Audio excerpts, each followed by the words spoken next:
नमस्कार, मैं हूं आपके साथ सुनील कुमार शर्मा और आप देख रहे हैं न्यूज जन आवाज। विकसित भारत के संकल्प को ध्यान में रखकर बजट घोषणाओं को टाइमलाइन में करें पूरा, यह कहना है शिक्षा मंत्री जी का। प्रभारी मंत्री श्री मदन दिलावर ने ली समीक्षा बैठक। जोधपुर संभाग प्रभारी चित्रेश बोहरा की ग्राउंड रिपोर्ट। शिक्षा एवं पंचायती राज मंत्री तथा जोधपुर जिला प्रभारी मंत्री मदन दिलावर ने कहा कि राज्य सरकार विकसित भारत विकसित राजस्थान के संकल्प के साथ पूरी प्रतिबद्धता से विकास परियोजनाओं को गति दे रही है।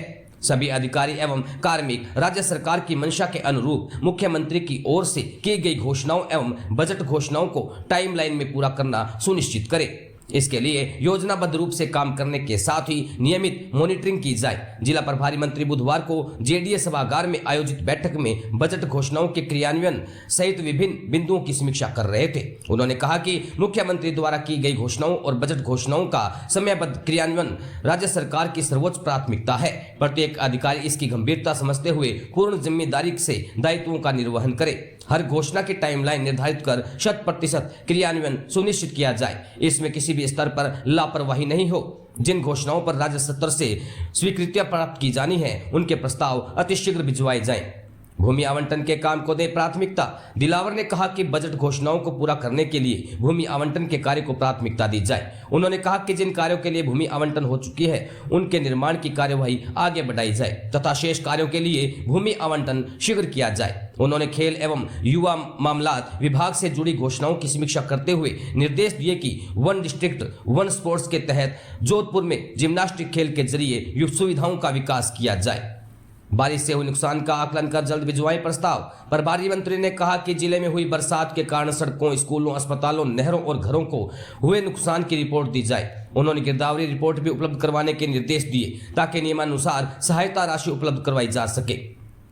34 अमृत सरोवर विकास के लिए जानकारी, पॉलीथीन मुक्त जोधपुर की दिलाई शपथ। दिलावर ने 34 अमृत सरोवर के सुदृढ़ीकरण के कार्यों की जानकारी ली, जिस पर मुख्य कार्यकारी अधिकारी जिला परिषद डॉक्टर धीरज कुमार सिंह ने बताया कि यह कार्य पूर्ण कर लिया गया है। प्रभारी मंत्री ने निर्देश दिए कि जन अभियान के रूप में बावड़ियों की सफाई आदि कार्य करें। उन्होंने सभी अधिकारियों और जनप्रतिनिधियों को पॉलीथीन मुक्त जोधपुर की शपथ दिलाई। जोधपुर संभाग प्रभारी चित्रेश बोहरा की रिपोर्ट के साथ देखते रहिए न्यूज जन आवाज।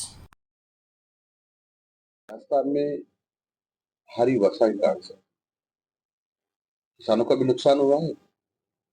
तो सरकारी भवनों का, सरकारी जितने संसाधन हैं, उस पर भी भारी नुकसान हुआ। चाहे वह हमारे सड़कें थी, चाहे अस्पताल थे, चाहे स्कूल थे, या अन्य भी सरकार की जितनी संपत्तियां हैं, सरकार हमने निर्देश ये दिए कि उनके सबके अपने प्रस्ताव बनाकर, एस्टिमेट्स बनाकर ताकि सरकार को प्रस्तुत करें, ताकि जो आपदा प्रबंधन विभाग है उससे जल्दी शिकायत निकल जाए और सड़कें और अन्य जो नुकसान हुआ है उसको जल्दी ठीक हम कर सकें। नहीं तो कई बार आप लोग कहते हैं सड़क टूटी हुई है, बरसात में भी 1 महीना निकल गया, ठीक नहीं। हम कोशिश करें कि आपको ये करने का अवसर न मिले, तो हम जल्दी जो क्षति हुई है बरसात से उसकी पूर्ति करने का प्रयास करेंगे। इसलिए सबको हमने निर्देश दिए कि जो प्रथम कार्यवाही होती है इसको पूरा करने को जल्दी पूरा करें।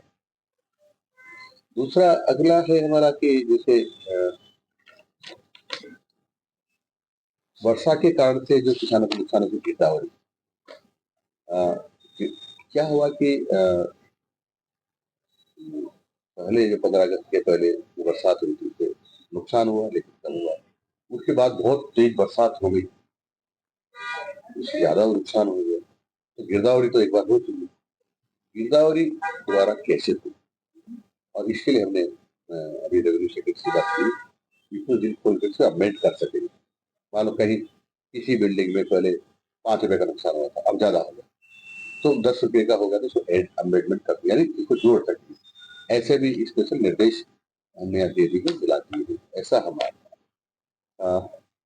ऐसा दूसरा था कि ज्यादा पानी आने से कई जलमग्न पानी निकलेगा, उससे वहाँ के निवासियों को परेशानी पड़ेगी। उनका कैसे भी करके उसको पानी निकालें, चाहे पंपिंग करके निकालना पड़े, चाहे मशीनों से रास्ता करके निकालना पड़े, कैसे भी उस पानी को हमको निकालना है। ये कुछ इन बिंदुओं पर हमारी विशेषकर चर्चा हुई। और एक 17 तारीख को रोजगार उत्सव है, जिन लोगों को इस चीज की नौकरियां मिली है उनको भी हम एक प्रमाण पत्र देने वाले हैं, उसकी नियुक्ति पत्र देने वाले हैं, उसकी तैयारियों की भी इसमें हमने चर्चा की है। और जो हमारे जो काम हो गए हैं उनका शिलान्यास होना है, लोकार्पण होना है, जो काम प्रारंभ होने उनका शिलान्यास होना, उनको भी सबको सूचीबद्ध कर रहे हैं ताकि माननीय मुख्यमंत्री भी दे सके कि इन कामों को एमएलए कर ले, इन कामों को मंत्रीगण कर ले, इन कामों को मुख्यमंत्री कर ले, या सबको सामूहिक रूप से कर ले। इसलिए उनकी भी हमने तैयारी करने निर्देश दिए। 2-3 और आग्रह थे हमारे की स्वच्छता पर विशेष ध्यान का माननीय प्रधानमंत्री जी निरंतर इस बात को कहते हैं कि पूरा देश स्वच्छ रहना चाहिए, क्योंकि राजस्थान पीछे क्यों रहे, इसलिए इसको अभियान के रूप में लेकर के हम स्वच्छता अभियान को हाथ में लेने वाले हैं और उसमें आप सब लोगों का भी सहयोग चाहिए, क्योंकि जहाँ स्वच्छता रहती है ऐसा कहते केवल लक्ष्मी निवास करती है। तो हमारा टारगेट कितना सफल होगा कि 2 साल के अंदर अंदर हमारा राजस्थान सबसे साफ सुथरे प्रदेशों में आएगी। इस पर हमने प्रारंभिक तैयारियां कर ली और फिर उस पर विस्तृत काम करें। हमने संकल्प लिया हुआ कि कोशिश करें, सरकार का संकल्प मेरा नहीं, माननीय मुख्यमंत्री जी के नेतृत्व में, कि सभी घुमंतु जाति के लोगों को जिनके पास मकान बनाने का पट्टा नहीं, भूखंड नहीं है, ऐसे सब लोगों को हम भूखंड उपलब्ध करवाएं। एक समस्या थी कि उसको दिखाई किसको माने, हमने कहा जो 21 साल से ज्यादा का शादीशुदा है वो अलग परिवार का लाए, और 21 साल से नीचे का है वो एक अलग परिवार से होगा, जिससे उसके माँ बाप और वो, लेकिन जहाँ शादी हो गई है उसके बच्चे माँ बाप हो गया, हमने तो इसको एक परिवार मान करके आप सर्वे करें। तो मोटा मोटा अनुमान ये है कि 4,000 के ऊपर ऐसे जिनका पट्टे नहीं, ये तो बहुत सारे जिनका पहले से और पट्टे 4,000 के आसपास ऐसे परिवार है, हम उन सबको निःशुल्क पट्टे देने का हमारा प्रयास है। कुछ इसमें परेशानियां हैं, दिक्कतें भी हैं, कुछ लोगों के पास कोई प्रमाण नहीं जाती, तो कैसे करें। हमने कुछ बात बताई कि किसी को स्कूल में बच्चा जा रहा है, उसमें उसकी जाति लिखी हुई है, उसको आधार मांगे, या किसी भी सरकारी रिपोर्ट में या जन्म हुआ था उसका लिखा हुआ तो उसको मांगे, तो कुछ आधार मिलता है जिसको मांगे। फिर यदि ऐसे कोई बच जाते हैं कि साहब इसका तो कोई भी नहीं मिलता, इस बार भी स्पेशल केस बनाकर माननीय मुख्यमंत्री जी के और कानून मंत्री जी के बीच में रखेंगे, उसका क्या हल हो सकता है सबको। मैंने केंद्रीय कानून मंत्री जी से भी हमने कल बात की, मेरे साथ ही थे, तो उन्होंने कहा कि हम भी इसके बारे में सोचेंगे, लेकिन कुल मिलाकर हमारा लक्ष्य ये है कि सभी घुमंतु जाति के परिवारों को 2 अक्टूबर को निःशुल्क हम आवासीय भूखंड उपलब्ध करवा देंगे। पहली बार हो रहा है कि किसी प्रदेश ने ये अभियान चलाकर इस प्रकार के लोगों को निःशुल्क आवासीय भूखंड देने की पहल की, और मैं अधिकारियों को बधाई देना चाहता हूँ कि उन्होंने बहुत जल्दी इस काम को पूरे करने का संकल्प ले लिया है। कई जिलों ने पूरा कर लिया है, जैसे मैं कहूँ कि तो जोधपुर जिले का सभी काम पूरा हो गया। फिर भी मैंने निर्देश दिए कि दोबारा देखो, तो छूट गया हो भूल से कैसे भी उसको पूरा करो, ताकि कोई भी ये न कहे था मेरे पास भूखंड नहीं है, मकान काय पे बना, क्योंकि ये लोग ऐसे ही शायद सब अपना मकान नहीं बना पाए। तो हम सबको ले जाकर के माननीय प्रधानमंत्री से निवेदन करेंगे, प्रधानमंत्री से, और मुझे आशा है कि वो ऐसे लोगों के प्रति बहुत ही सहानुभूति व्यक्त करें, और उन्होंने वैसे भी 3 करोड़ मकान बनाने के लिए भी कहा हुआ है, उसमें इसको सम्मिलित करके सबके मकान बन जाएंगे। इस बारे में तो बात करें, शिक्षा की स्थानांतरण नीति तो पूरे राजस्थान की है।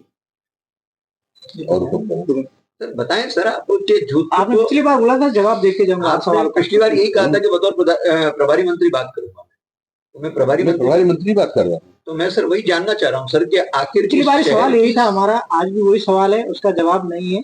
महीने पर जनप्रतिनिधि को सरकारी अधिकारी क्या जवाब देते हैं? आप राम जी सिवल जो आपके विधायक है उनसे बात कर लीजिए, आपको बता देंगे उन्होंने जो अधिकारी उन्होंने क्या जवाब दिया। बार बात कर लेंगे तो वो आपको अच्छे से बता देंगे कि बरसात के पानी को लेकर उनको क्या जवाब मिला अधिकारी का।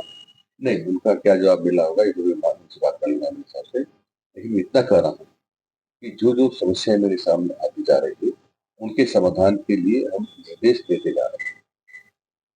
एक सबसे बड़ी समस्या इस शहर की नहीं, पर सड़क है। आज सर ने एक बहुत बड़ी बात कही पूरी मीटिंग में, जब निगम, जेडीए और पीडब्ल्यूडी और भी अधिकारी इंक्लूडिंग साहब ने, प्रभारी मंत्री महोदय ने, जो बिल्डिंगें भी अगर पानी में बरसात के कारण सरकारी बिल्डिंगें भी अगर कुछ नुकसान हुआ हो तो उनके लिए भी एक लाइन में उन्होंने सारा उत्तर दे दिया कि आपको जो भी इस समस्या के पानी की वजह से नुकसान हुआ है, आप पैसे मांगने में कमी मत रखना, सरकार हर वादे को पूरा करेगी। इसलिए पूरा जांच पड़ताल कर सारी चीज, एक बार भले 7 दिन लगे पर पूरी चीज देखा है और सभी प्रयास करके वो सारे काम पूरे करा दिए गए।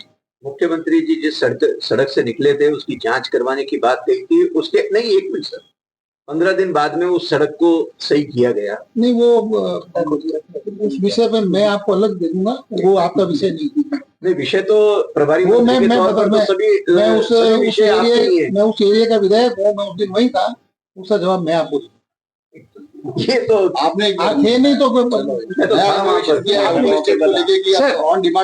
पर। प्रभारी मंत्री पिछली सरकार ने जोधपुर का जेडीए घोषित नहीं किया था, पूरे 5 साल वैसे ही निकाल दिए। इस बार जेडीए कब तक घोषित हो जाएगा? चेयरमैन कब?